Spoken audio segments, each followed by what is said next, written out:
नमस्कार मित्रांनो, स्वागत आहे तुमचं आपल्या चॅनलमध्ये। मित्रांनो, चॅनलला सबस्क्राईब केले नसेल तर सबस्क्राईब करून घ्या। चला तर मग कथेला सुरुवात करूया। एकदा माझी आई बाहेरगावी लग्नाला गेली होती। त्या दिवशी आमच्या घरात पापड आणि तिखट बनवायला येणारी तरुणी कामावर आली होती। घरी कोणीच नव्हतं। मी आणि तरुणी आम्ही दोघेच होतो। ती पापड पॅकेटमध्ये भरत होती आणि मला पॅकिंग करायला देत होती। पापडाचं पॅकेट देताना अचानक तिच्या हाताचा स्पर्श माझ्या हाताला झाला आणि आम्ही दोघेही एकमेकांकडे पाहू लागलो। ती दिसायला फारच सुंदर होती। तिचे काळेभोर लांब सडक केस, गोरा वर्ण आणि टपोरी डोळे मला तिच्याकडे आकर्षित करू लागले। मी तिचा नाजूक हातात हात घेतला आणि पुढे काय झालं त्यासाठी व्हिडिओ पूर्ण नक्की बघा आणि चॅनलवर नवीन असाल तर सबस्क्राईब करा। माझं नाव राजू आहे आणि मी एका कंपनीत काम करतो। माझं वय 29 वर्ष आहे। माझी आई घरच्या घरी गोड मसाले, तिखट मसाले, पापड अशा विविध वस्तू बनवायची। तिच्या हाताची जादूच तिने बनवलेल्या प्रत्येक वस्तूत प्रेम मिसळलेलं असे।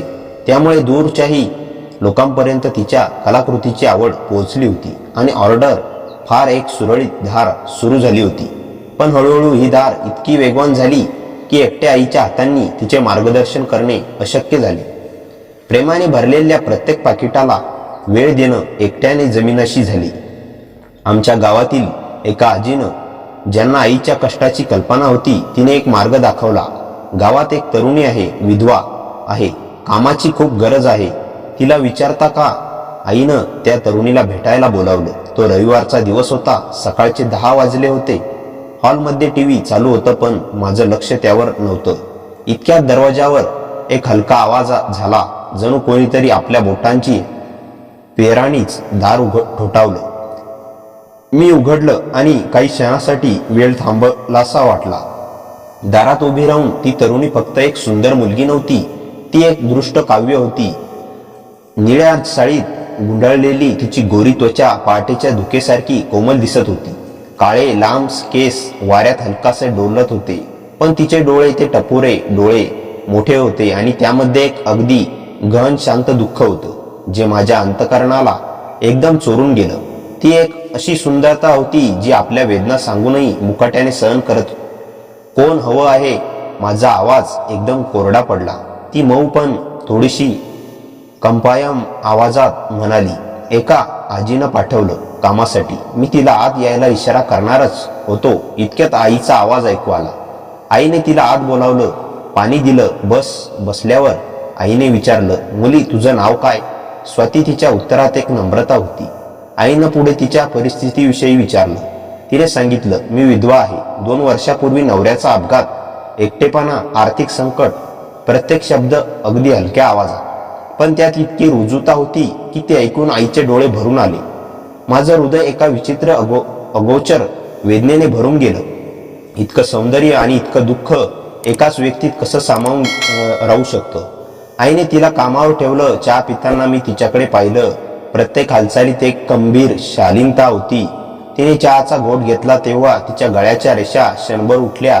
हा एक साधा क्षण असूनही तो माझ्या मनात कोरला गेला। त्या दिवसभर तिचा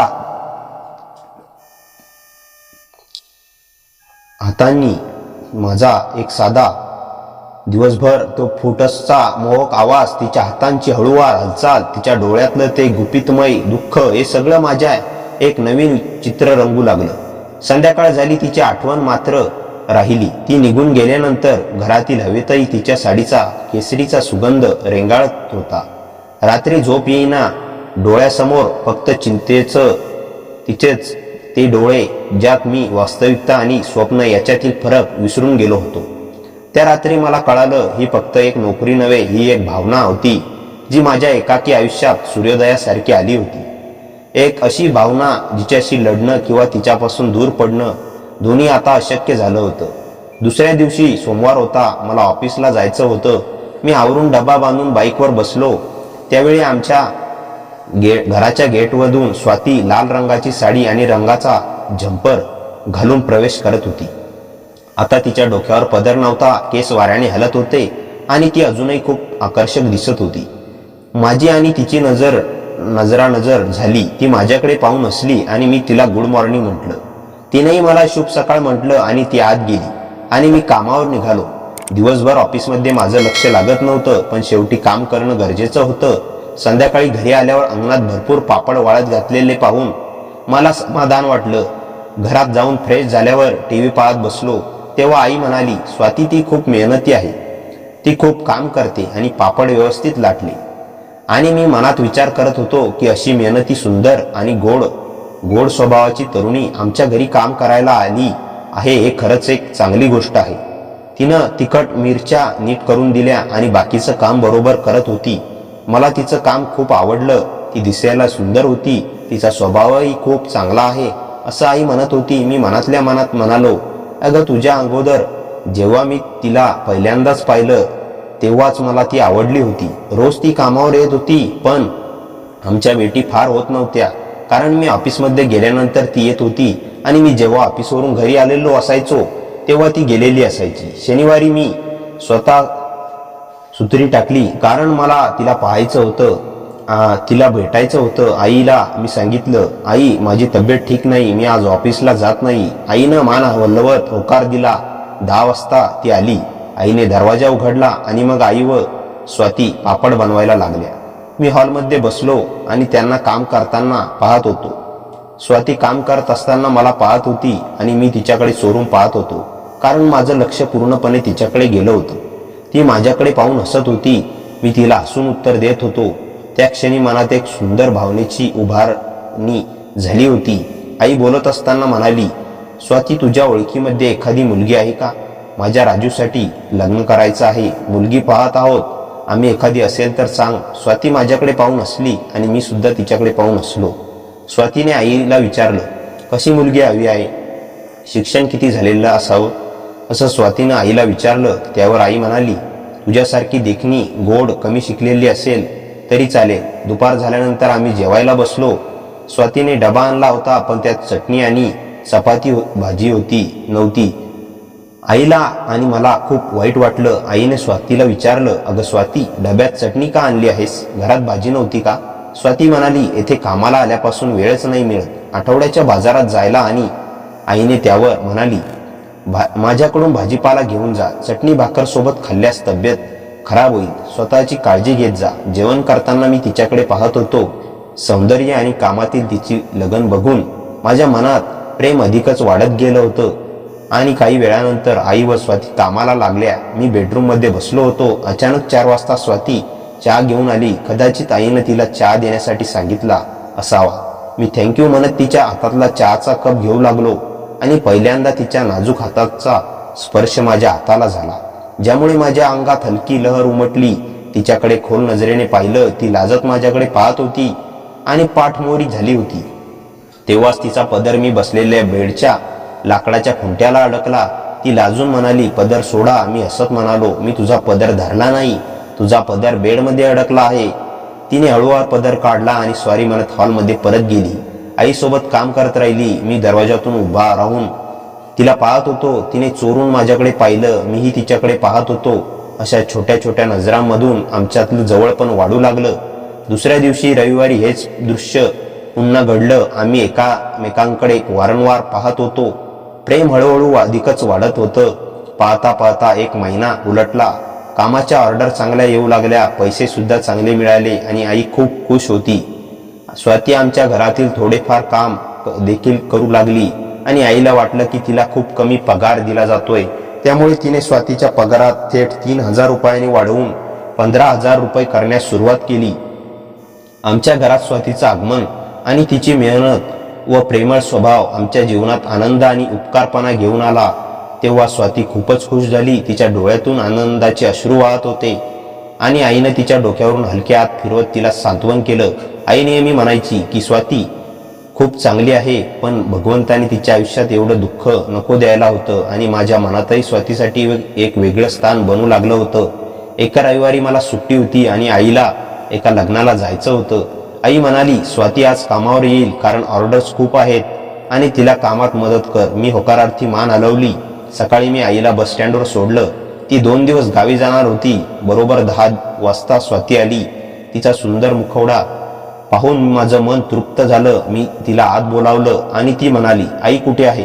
मी सांगितलं की आई 2 दिवसासाठी गावी गेली आहे. आपल्या दोघांना आईने काम करायला सांगितलं. स्वाती लगेच काम करायला बसली. मी ती पापड एका पॅकेटमध्ये भरत होती आणि माझ्या हातात ते पॅकेट पॅकिंग करण्यासाठी देत होती. तेव्हा आमच्या दोघांचा हातांचा स्पर्श होत होता. अंगावर हलका शहारा फुलत होता. एकदा स्वाती माझ्या हातात पापडाचे पॅकेट देत होती. मी ते पॅकेट पापडाचे पॅकेट न पकडता तसाच मी तिचा हात पकडला आणि ती लाजत माझ्याकडे पाहत होती. मी तिला हसत जवळ उठलं. हळूहळू माझे ओठ तिच्या गुलाबी गालांजवळ नेले आणि तिच्या गालांचं चुंबन घेतलं. ती देखील मला प्रतिसाद देऊ लागली. आम्ही दोघे मिठीत गुंतून एकमेकांवर प्रेम करीत होतो. खूप वेळ आम्ही एकमेकांच्या मिठीत राहिलो आणि आमच्या मनात एक गोड उदारपणा भरला. स्वाती थोडा वेळ माझ्या मिठीतून दूर झाली. मी तिला पुन्हा हात धरून म्हणालो, स्वाती, मला तू आवडते. वाईट मानू नकोस. माझं तुझ्यावर प्रेम जडलं. मला तुझ्याशी लग्न करायचं आहे. तिने लाजत सांगितलं की ती विधवा आहे आणि आई तिला स्वीकारेल का, कारण पूर्वी तिचं एक लग्न झालं होतं. मी तिला शांततेनं सांगितलं की मला तुझ्या पूर्व आयुष्याची काहीही संबंध नाही. फक्त एवढं सांग की तुला मी आवडतो का. तिने होकारार्थी मान हलवली. लाजत पुन्हा माझ्या मिठीत शिरली. हळूहळू संध्याकाळ झाली. स्वातीने माझ्यासाठी स्वयंपाक केला आणि 6:30 वाजता निघायचं ठरवलं. पण मी तिला म्हणालो, आज थोडा वेळ राहशील. तिने होकारार्थी मान हलवली. आम्ही एकत्र जेवण केलं. हॉलमध्ये बसून गप्पा मारल्या आणि ती रात्र आमच्यासाठी अविस्मरणीय ठरली. कारण त्या क्षणी आम्ही एकमेकांच्या मिठीत होतो आणि त्यामुळे आमचं प्रेम अधिकच गाढत चाललं होतं. काही दिवसांनी मी ठरवलं की आईला सांगावं, कारण आम्ही एकमेकांच्या खूप जवळ आलो होतो. एका रविवारी दुपारी स्वाती कामावर आली होती.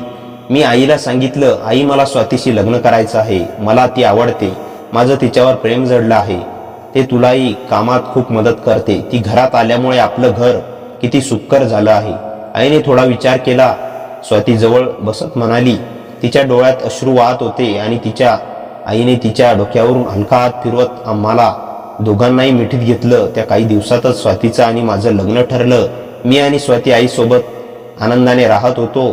स्वाती आता गरोदर आहे. तिच्या पोटात आमचं प्रेम वाढत आहे आणि आमचा संसार सुखाने भरलेला आहे. स्वाती गरोदर असल्याची बातमी कुटुंबातल्या सगळ्यांनाच खूप आनंदाची ठरली. आईच्या डोळ्यात अश्रू आले आणि तिने स्वातीला मिठीत घेतले. माझ्या लाडक्या, आता तू खरंच या घराची सून झालीस. आई म्हणाली. राजूच्या मनात एक विचित्र समाधान होते. त्याचं प्रेम, त्याची जबाबदारी आता एका नव्या पातळीवर पोहोचणार होती. स्वातीची प्रेग्नन्सी प्रगती पावत असतानाच राजूच्या ऑफिसातून एक चांगली बातमी आली. त्याचं प्रमोशन झालं होतं आणि पगारही चांगलाच वाढला होता. हा आर्थिक बळीबंद त्याच्या नव्या जबाबदाऱ्यांसाठी उपयोगी ठरणार होता. आई म्हणाली, आता आपण स्वातीच्या आरोग्यावर अजून लक्ष देऊन तिला कष्ट होऊ देऊ नका. राजूने ऑफिसच्या वेळा थोड्या कमी केल्या, जेणेकरून तो स्वातीबरोबर अधिक वेळ घालवू शकेल.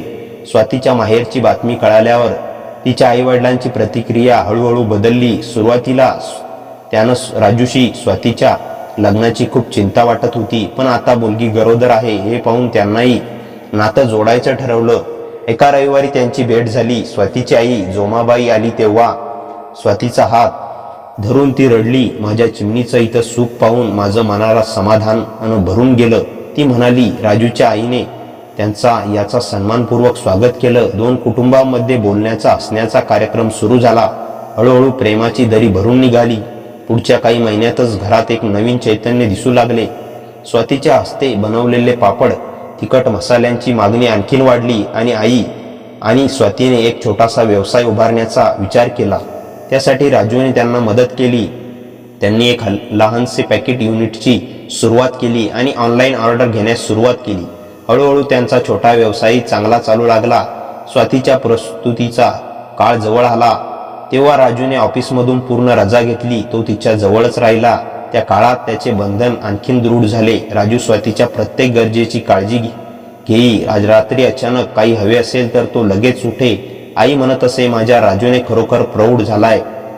शेवटी तो सुखद दिवस आला. स्वातीने एका सुंदर निरोगी मुलगी जन्माला घातली. छोटीशी बाळंतपणाची क्लिनिक, पण त्या खोलीत प्रेम आणि आनंदाने भरून गेलं. बाळाचे रडणे ऐकताच राजूचे डोळे भरून आले. स्वातीने थकवा असतानाही हसत हसत मुलगी त्याच्या हातात दिली. तिचं नाव ठेवा, ती म्हणाली. राजूने मुलीचं नाव आनंदी ठेवले, कारण ती त्याच्या आयुष्यात आनंद आणणार होती. आनंदीच्या जन्मानंतर घरातले सगळेच कार्यक्रम तिच्या भोवती केंद्रित झाले. आई आता आजी झाली होती. ती मुलीला गोड गोड गाणी म्हणत असे. स्वतीच्या आईवडिलांनीही आता पूर्णपणे मन मोकळे केले होते. ते नेहमी मुलीला भेटायला येईल. घरात सण उत्सव याचे द्विगुणित झाले. एके दिवशी संध्याकाळी सगळे बागेत बसले होते. आनंदी हळूहळू वाढत गेली होती. राजू आणि स्वाती एकमेकांकडे पाहून हसले. त्यांच्या प्रेमाचा प्रवास हा एक अविश्वसनीय टप्प्यावर पोहोचला होता. एका विधवा मुलीची जबाबदारी घेण्याचा राजूचा धाडसी निर्णय स्वातीच्या आयुष्यातील दुःखावर मात करण्याची तिची ताकद आणि आईच्या निरपेक्ष प्रेमाने या सगळ्यांना एकत्र केले होते. राजूने स्वातीचा हात हातात घेतला. धन्यवाद, तो म्हणाला, माझ्या आयुष्यात आल्याबद्दल. स्वातीने त्याच्या हातावर हलकेचे शिरप केले. तू माझ्या आयुष्यात प्रकाश आणलास. हळूहळू त्याचा छोटा व्यवसायही चांगला चालू लागला आणि घरात समाधानाची हवा दरवळू लागली. स्वातीची तब्येतही छान होती. राजू तिची प्रत्येक गोष्ट काळजीपूर्वक सांभाळत होता. आई दोघांना आशीर्वाद देत कामांना मार्गदर्शन करत होती. स्वाती दिवसेंदिवस फुलत चालली होती. तिच्या चेहऱ्यावर मातृत्वाची चमक दिसू लागली होती आणि घरात एक प्रकारचं समाधान निर्माण झालं होतं. काही महिन्यानंतर तो दिवस आला ज्याची सगळ्यांनी आतुरतेने वाट पाहत. स्वातीला रात्री त्रास सुरू झाला. आईने लगेच रिक्षा बोलावली. राजू घाबरलेला पण निर्धाराने तिच्या सोबत उभा होता. हॉस्पिटलमध्ये डॉक्टरांनी सांगितलं की डिलिव्हरीला वेळ आहे, पण काळजीचं काही कारण नाही. राजू स्वातीचा हात धरून शांतपणे बसला होता. स्वाती त्याच्याकडे पाहून म्हणाली, राजू तू आहेस ना माझ्यासोबत? राजूचा आवाज थरथरत होता, पण त्यात प्रेम होतं. हो स्वाती, मी कायम तुझ्या सोबत आहे. काही तासांच्या प्रतीक्षेनंतर हॉस्पिटलच्या कॉरिडॉरमध्ये एक सुखद आवाज पसरला. बाळाच्या रडण्याचा नवा जन्म, घरात नवीन प्रारंभ. डॉक्टर बाहेर येऊन हसत म्हणाले, अभिनंदन, मुलगा झाला आहे. राजूच्या डोळ्यात अश्रू उभे राहिले. स्वातीही आनंदाने रडत होती. आईने तर देवाचे नामस्मरण करत होती. राजूने बाळाला हातात घेतलं तेव्हा त्याला जगभराचा आनंद मिळाला होता. लहानसं गुलाबासारखं गुलाबी चेहऱ्यावर देवदूतासारखं हास्य. त्या क्षणी राजूला जाणवलं की आयुष्य किती सुंदर असतं जेव्हा सोबती योग्य असते. काही दिवसांत स्वाती घरी आली. तिचं स्वागत आरतीने आणि प्रेमाने केलं. घरात आता बाळाच्या छोट्याशा आवाजांनी आणि त्याच्या खळखळून हसण्याने आनंद फुलला होता. व्यवसायातही उत्तम चालला होता. ऑर्डर वाढत्या होत्या. राजूचे प्रमोशन झाले होते. आईची तब्येतही चांगली होती. सगळं सुरळीत, सुंदर आणि आनंदाने भरलेलं होतं. स्वाती आणि राजू गावातही नाव कमावत होते.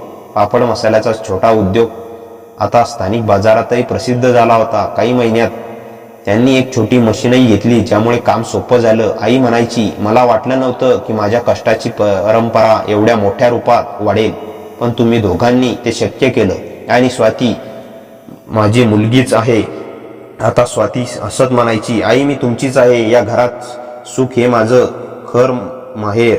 आणि एका संध्याकाळी अंगणात बसून बाळ झोपलेलं असताना राजू म्हणाला, स्वाती, माझं पहिल्याच दिवसापासून मन सांगत होतं की तू माझ्या आयुष्यात शांतता आहेस. स्वाती त्याच्याकडे पाहून हसत म्हणाली, आणि तू माझ्या आयुष्याचा आधार. प्रत्येक दिवस एक नवं स्वप्न वाटतंय. असं म्हणून तिने त्याचा हात हातात घेतला. हवेत शांतता होती, पण त्या शांततेत समाधान, प्रेम आणि कुटुंबाच्या पूर्णतेचा आदर होता.